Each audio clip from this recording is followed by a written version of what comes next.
Imagine having to do, like, a complex, almost high-stakes threat assessment just to take a sip of water in public. Which is something most of us don't even think twice about. Right. But for over 10 million people in the U.S. alone, and to put that in perspective, that's more than the entire population of New York City, that invisible mental gymnastics is just a daily reality. It really is. Welcome to the Deep Dive. Today, you and I are exploring a staggeringly common, yet, fundamentally misunderstood experience, living with a tremor. Yeah, it is a massive demographic carrying this totally invisible weight. Because when we think about a physical condition, we almost universally focus on what we can see, right? Exactly. The broken bone, the visible symptom. Right, the shake itself. But our mission today is to look right past that physical shaking. We want to unpack the profound emotional, psychological, and honestly cognitive toll that almost nobody talks about. And while we are exploring that deep psychological side today, and, as a quick reminder, we are here to educate and analyze, not to replace your doctor. Right, always consult a healthcare professional for medical advice and call emergency services if you have a real emergency. Exactly. But getting back to the mission, we really want to focus on that mental load. Yeah. Because to understand this condition, you have to realize that the exhaustion, it doesn't come from the muscles. No, not at all. It comes from the mind. That is the core of the issue right there. The hidden cognitive load is just immense. I mean, let's break down the mechanics of what happens when someone with a tremor simply walks into a cafe. Great. They aren't just, walking up to a counter and ordering a coffee. They are engaging in this intense hypervigilance. Like scanning the room. Exactly. They are scanning the room. They're calculating the weight of a ceramic mug versus a paper cup, looking for tables that aren't right in the center of the room. Wow. And constantly anticipating who might be watching them. It makes me think of how a computer operates. Like if you don't have a tremor, your brain's baseline functioning when grabbing a coffee cup takes maybe, 1% of your processing power?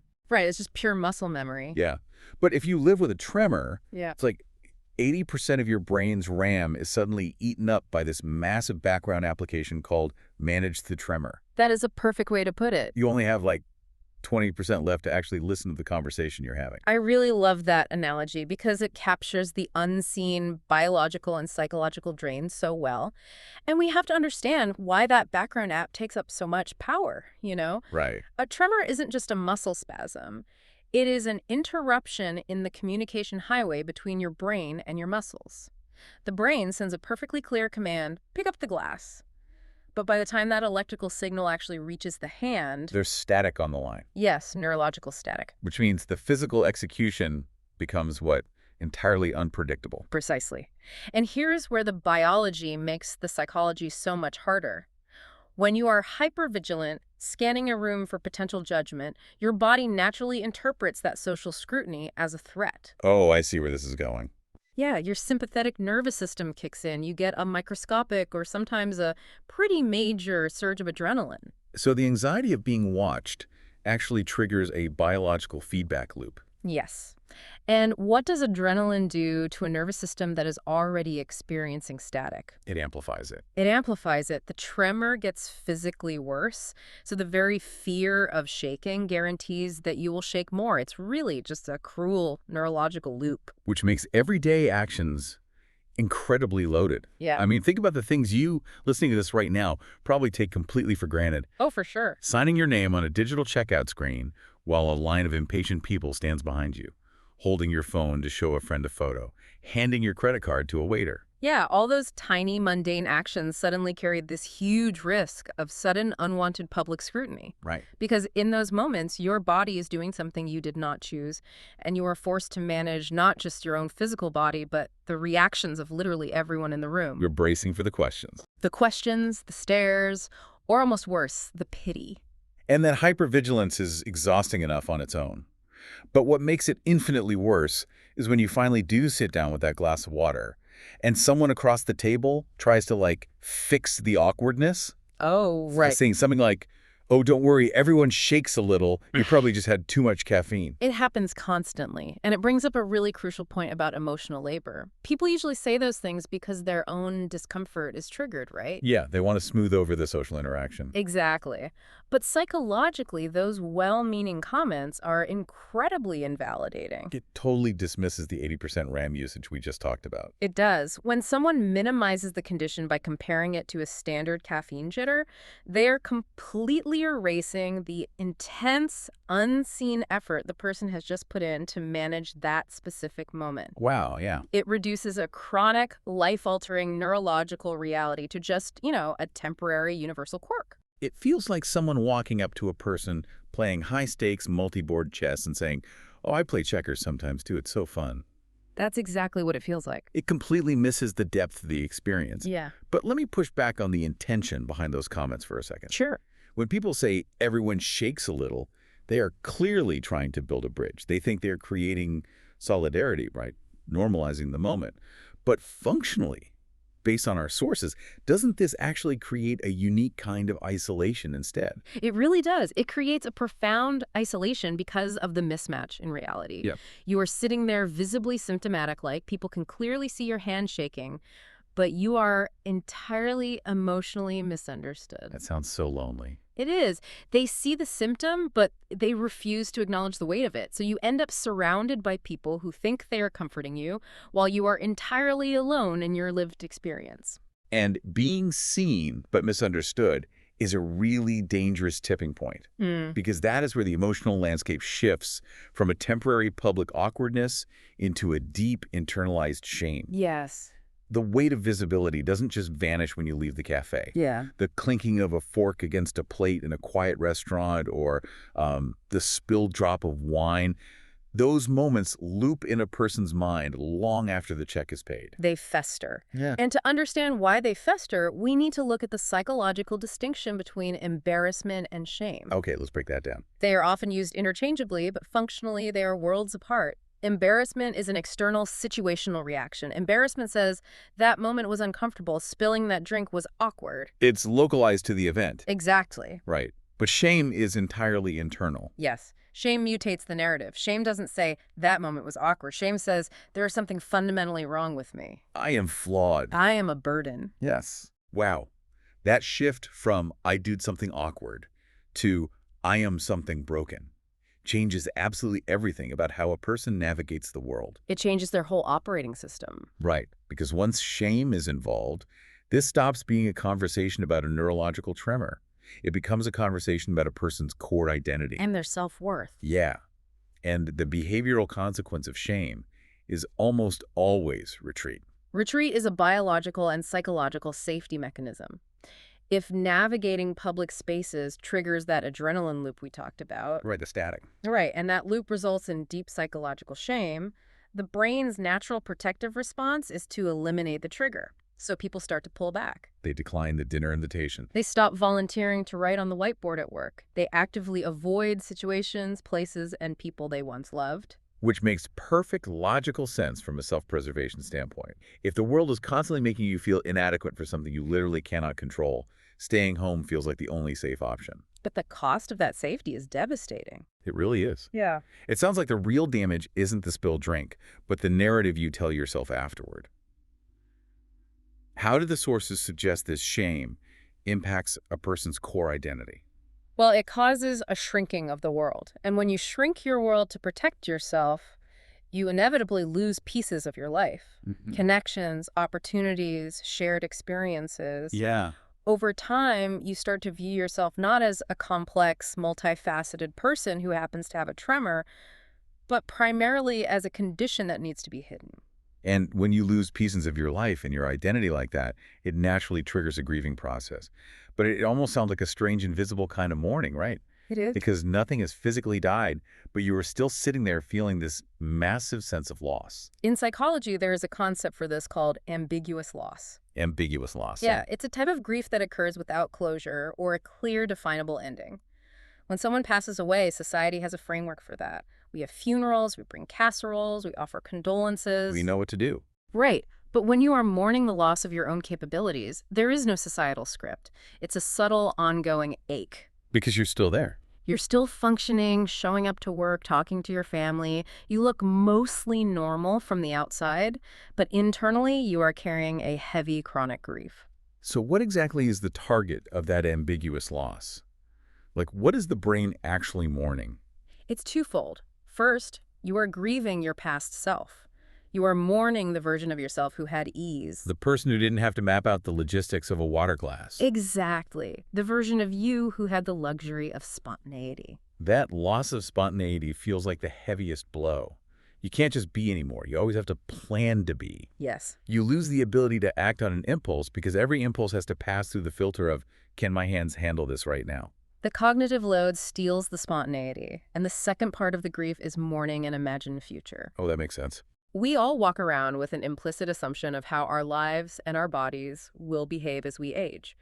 We assume a certain baseline of physical autonomy. Right, we just expect it. So when a chronic condition alters that trajectory, you have to mourn the future you inherently thought you were owed. And sitting with that invisible, ambiguous loss is incredibly isolating when the people around you just see a slight shake in your hand. It shatters your psychological foundation. I Yeah. mean, think about the identity crisis this triggers. Mm-hmm. Imagine living your entire adult life viewing yourself as the steady one. The rock of the family. Yeah. You are the capable person, the one who is calm under pressure, the one people rely on. And then, slowly, your physical body starts acting out a completely different, erratic narrative. You have to completely reevaluate your own self-image. It brings up these really tender questions from the sources like, who am I now? Can I still trust my body? Can I still trust myself in public? It is a profound fracturing of self-trust. We rely on the congruence between our intention and our action. When I decide to reach for a pen, my hand reaches for the pen.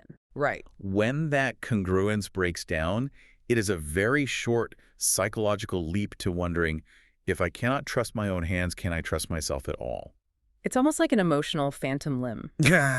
You know, you are constantly reaching for this effortlessly capable, spontaneous version of yourself. Your brain fully expects that version to still be there, but the physical reality doesn't match up anymore. The execution fails. Yeah. But if grief means your heart is basically just trying to catch up with these changes, how does someone actually begin to rebuild their identity when their physical body feels entirely unpredictable?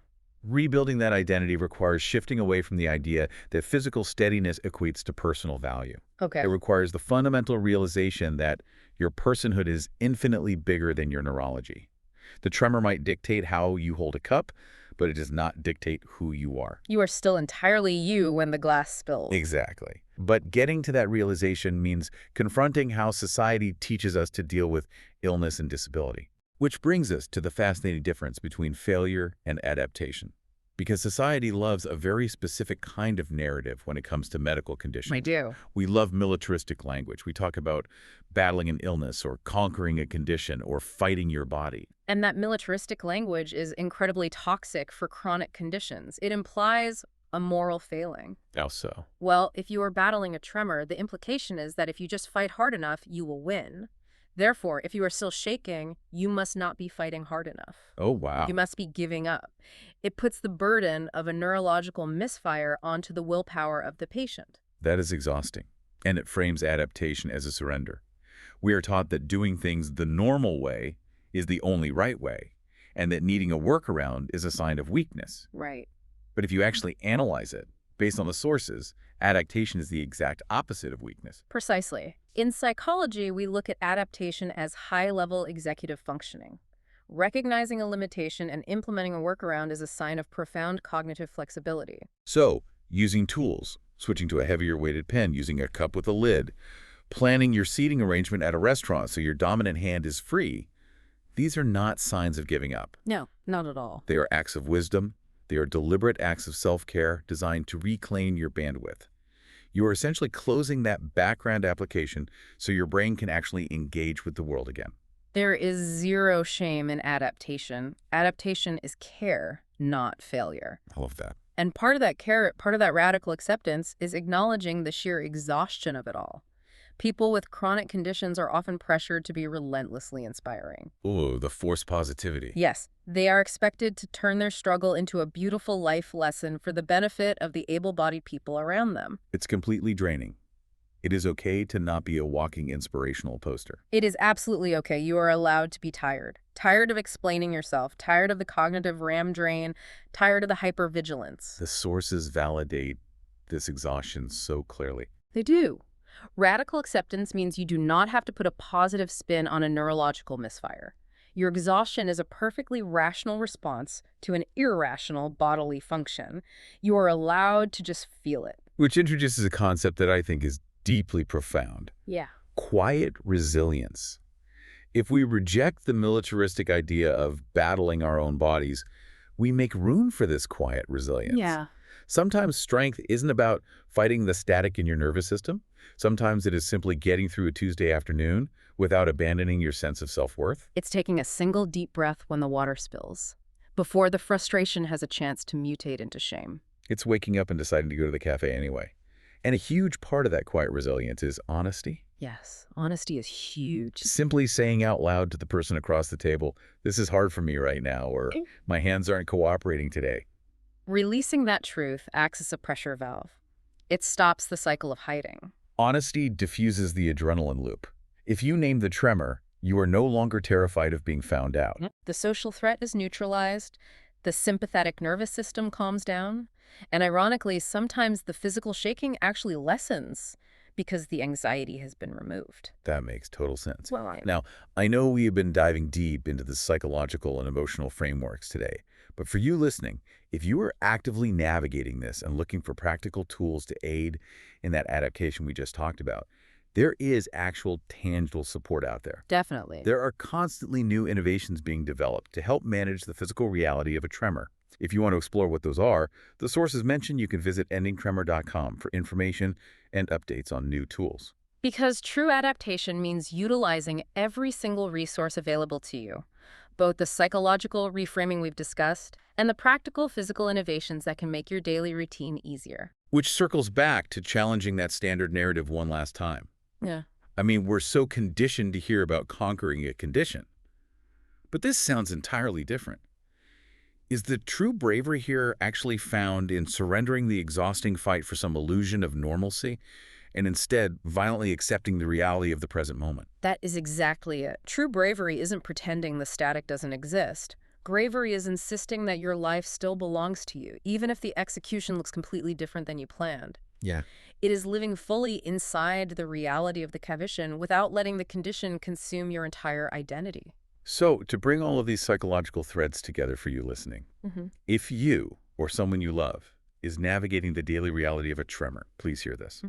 The immense emotional toll you are carrying, the drained cognitive RAM, the hypervigilance, the ambiguous loss, it is completely real and it's entirely valid. Absolutely. Your grief makes biological and psychological sense. Your exhaustion makes sense. You are a human being learning how to adapt to a fiercely difficult physical reality. You are not a problem to be solved. And this framework, this journey from the exhaustion of hypervigilance through the dark woods of shame and ultimately arriving at radical acceptance and adaptation, it applies to so many of the invisible struggles people carry. Oh, for sure. If you are holding a weight that the rest of the world refuses to see or brushes off as not a big deal, remember that your life can still be meaningful, and you can still be entirely whole even if navigating that life requires heavy adaptation. We spend so much of our lives anchoring our identity to our physical capabilities. We build our self-worth on our steadiness, our strength, and our unbroken independence.